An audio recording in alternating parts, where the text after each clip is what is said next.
jadi menyebabkan batu saluran kemih. Jadi sarannya adalah minum banyak, produksi air banyak, produksi urin banyak, dan anak tidak boleh menunda berkemih.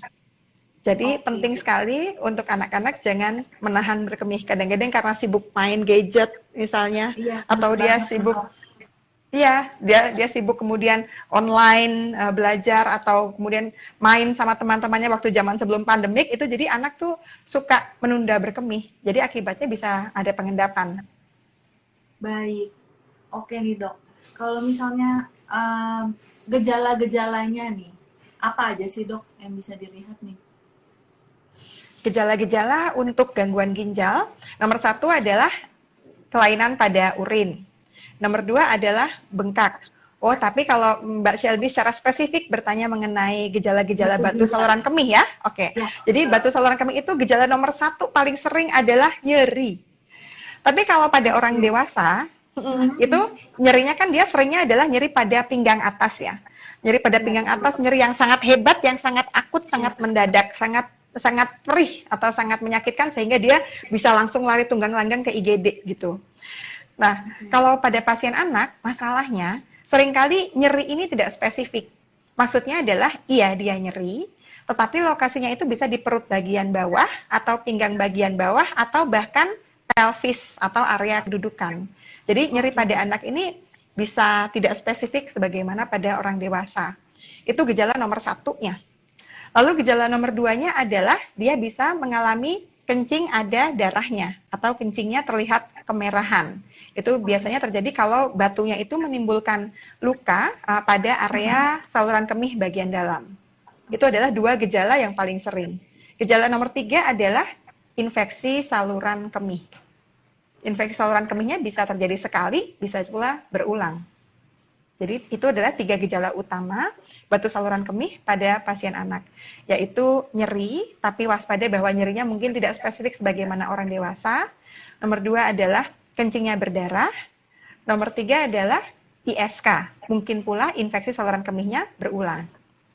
Oke, kalau misalnya nih dok, batu ginjal sudah terdeteksi nih pada anak, membutuhkan tindakan operasi nggak sih dok? Wih, ini pertanyaan yang bagus nih. Jadi mengenai batu ginjal, apakah dia memerlukan operasi atau tidak? Bisa ya, bisa tidak.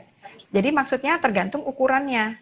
Kalau misalnya ukurannya kurang dari 1 cm, pada umumnya belum perlu dioperasi. Tapi kalau misalnya batunya ukurannya sudah lebih besar, biasanya lebih dari 1 cm, ini sangat mungkin memerlukan tindakan pembedahan untuk mengangkat batunya.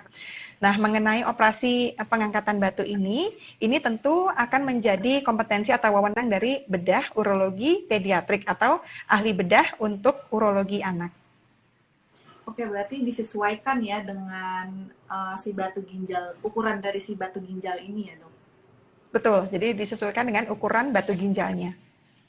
Oke nih dok, saya mau coba bacain juga nih beberapa pertanyaan yang udah masuk di kolom komen dalam postingan Instagram kami nih dok. Ada baik, Mas Shelby.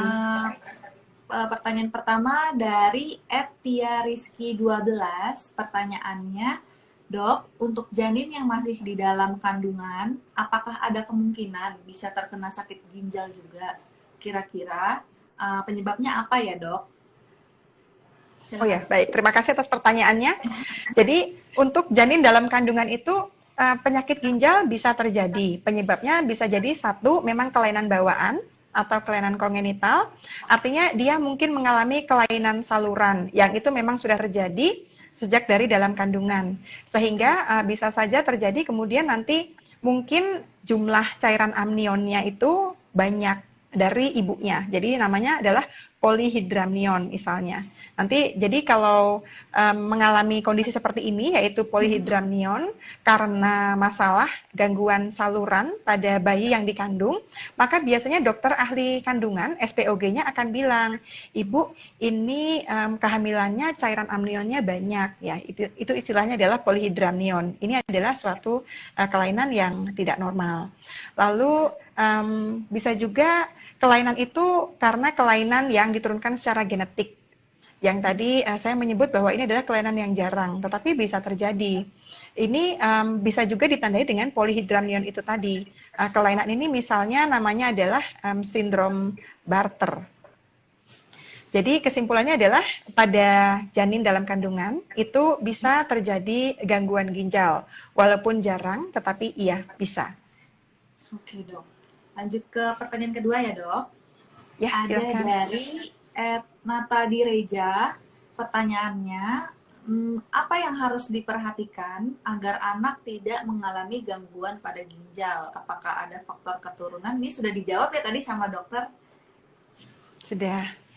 Kapan orang tua harus membawa si kecil berobat? Nah, udah dijelasin. Mungkin dokter mau coba jelasin lagi. Baik, ya.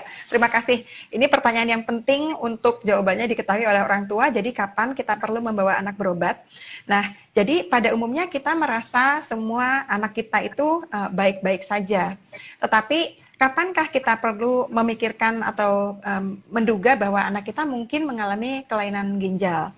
Jadi sebetulnya dari Badan Internasional itu merekomendasikan bahwa anak-anak kita itu dia perlu menjalani pemeriksaan tekanan darah setidaknya sejak umur 3 tahun ke atas. Jadi kan kalau kita tahu bahwa orang tua mereka biasanya kalau pergi ke klinik atau ke dokter itu kan mengukur tensi ya, diukur tekanan darahnya ya. Tetapi sebetulnya anak-anak itu juga perlu diukur tekanan darahnya. Secara umum atau secara normal atau secara reguler, sebaiknya sejak umur 3 tahun, setiap anak itu menjalani pengukuran tekanan darah sekali setiap tahun. Atau setidaknya adalah setiap kali dia datang ke klinik atau ke rumah sakit untuk berobat, atau untuk keperluan apapun, periksakan tekanan darahnya. Itu adalah secara umum, usia 3 tahun. Nanti dokter atau klinik mereka akan punya alat pengukur tekanan darahnya yang sesuai dengan lingkar lengan anak-anak. Kan kalau orang dewasa kan dia ukuran tensimeternya itu kan besar ya karena lengannya besar. Tapi kalau bayi-bayi, anak-anak, mereka kan tangannya tuh lebih mini-mini, lebih kecil-kecil. Jadi biasanya sudah disediakan ukuran cuff atau ukuran tensimeter yang pengembangannya itu sesuai dengan anak. Nah, tapi kalau misalnya anak-anak ini dia memiliki riwayat yang khusus. Riwayat yang khusus itu artinya nomor 1, di keluarga memang ada riwayat kelainan genetik yang melibatkan gangguan ginjal.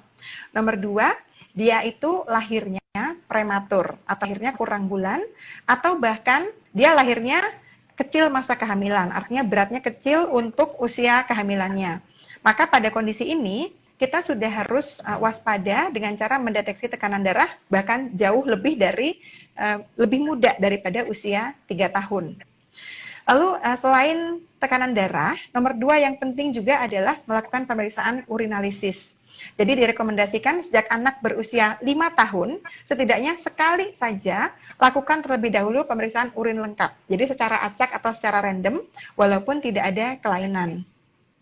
Jadi ada studi atau suatu penelitian yang berskala besar untuk populasi anak-anak yang jumlahnya banyak, itu ternyata dalam screening yang menggunakan urinalisis atau urin lengkap, ada sebagian kecil anak yang ternyata tertangkap dia mengalami kelainan ginjal berdasarkan urinalisis yang dilakukan secara massal. Memang jumlahnya tidak banyak, jadi dibandingkan ribuan anak yang dilakukan pemeriksaan, yang mengalami kelainan pada urinalisisnya itu ternyata hanya sedikit, kurang dari 20. Tetapi angka ini menjadi penting karena maksudnya adalah kita bisa mendeteksi kelainan pada anak sejak dini, sehingga pengobatan atau intervensi akan lebih awal, jangan sampai terjadi lanjut gitu. Jadi penting. Sudah lama sebenarnya mengalami sakit namun baru terdeteksi sekarang gitu ya dok? Betul. Jadi saya dan rekan-rekan saya, kolega saya sebagai pediatrik nefrologi, ini kami sering mendapat rujukan pasien-pasien anak yang sudah mengalami gagal ginjal. Artinya itu sudah lanjut. Jadi seperti tadi Mbak Shelby bilang, iya, kita memang harus mendeteksi dari awal. Karena kalau itu sudah kelainannya berlangsung bertahun-tahun, akhirnya anak sampai ke dokter itu sudah dalam kondisi fungsi ginjal yang sudah sangat turun. Atau bahkan sudah gagal ginjal. Jadi kalau pada kondisi ini tentu intervensi atau terapi akan lebih menantang atau lebih sulit untuk dikerjakan dibandingkan dengan jika saja kita menangkap kelainan ini dari usia yang jauh lebih muda dan pada stadium penyakit ginjal yang jauh lebih dini.